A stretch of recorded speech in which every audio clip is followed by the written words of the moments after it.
Spider-Man 2. I found this game was pretty weird that it even came out, but when I found this game on store shelves, I just knew I had to have it. When I played it for the first time, I was not disappointed. While keeping the same voice actor and keeping a few thugs and keeping the graphics and music the same and keeping it still great, this was a great game for the end-of-line PS1 game. How good is Spider-Man 2? Let's find out now.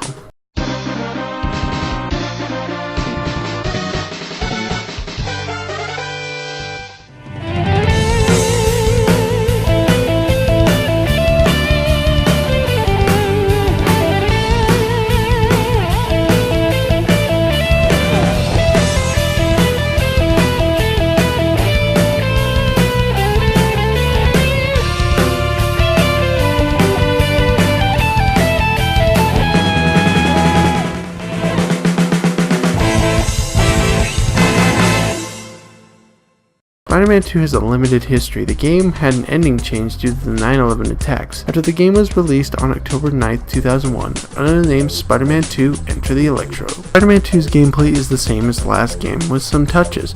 First off, instead of just swinging into adventure if you've unlocked everything, or used cheat codes, like I did, you can go into special and create a spider costume with different powers. For me, I love using the symbiote Spider-Man with enhanced strength, double jump, and infinite webbing. You can really get a great deal of options to create a costume that you are free to start from the game anyway. You have the same options before as well for this game, being on easy, normal, hard, and kid mode. I'll be tackling easy mode, and after which the game begins. And honestly, the gameplay is utterly the same. There's really no difference. Some characters are introduced and there are some different things in the story, but besides the story and the character models being slightly changed, it really just keeps the same engine and the same cutscenes as the first game. However, in the way you're able to move things has changed. For example, you can actually walk on the streets, unlike the first game where it was full of fog, and that is the best thing about this game. You really do feel like Spider-Man cleaning up the streets, so to speak, and it does feel awesome taking out gangs of thugs in the streets. My favorite has to be taking out the bomb to disarm it. The witty lines and the fighting these enemies is just really well done on the streets. The bosses in this game, some are fun and some are not. I really love the epic fights with Electro, Hammerhead, and Shocker. Those are a ton of fun. But I have the fetching Sandman. Oh good lord. Do I like Spider-Man 3's Sandman better than this guy? Especially during the train sequence. This guy really sucks. You have to catch a train and this fart knocker starts attacking you out of nowhere. And it's not beating me up that annoys me because you won't die. It's the stupid hitting me that bugs me so bad. I cannot catch the train sometimes.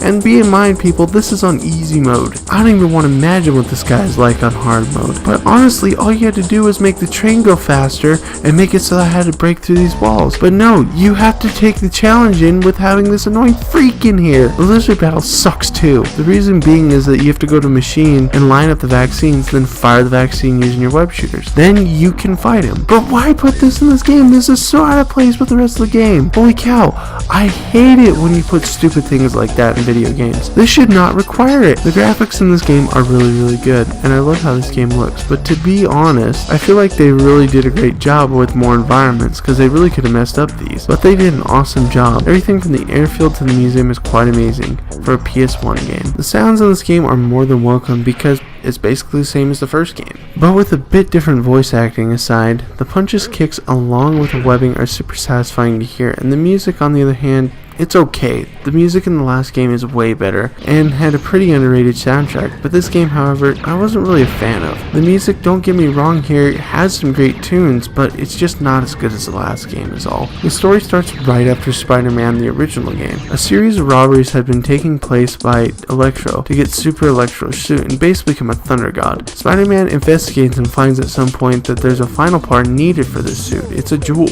It holds to increase the power that Electro will gain and hold extraordinary power so that way the suit doesn't blow up. Spider-Man saves the doctor who's been researching the jewel. In the process, Electro gets the jewel. After a fight of all ages, Spider-Man saves the day not only for the media to retcon him once again, and Electro is finally put in jail, thus ending the game. The story is pretty good in this game. However, I like the first game's story that much more.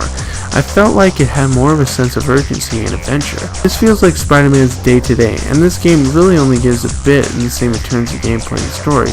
But honestly, what's not broke, don't fix it. Spider-Man 2 is a very solid game, and I really enjoy it a great deal. The graphics, sounds, gameplay, and some of the bosses are a ton of fun, and I love it so much. And also some of the level design is really good. Honestly, the two bosses really drag down the score, and I can't stand them. And there are a couple sections of this game that really get on my nerves. With that, I give the game a score an 8.3 out of 10. This is a great one of the last games on the PlayStation, and one of Activision's best. Thanks for watching, folks, and I'll see you in the next episode.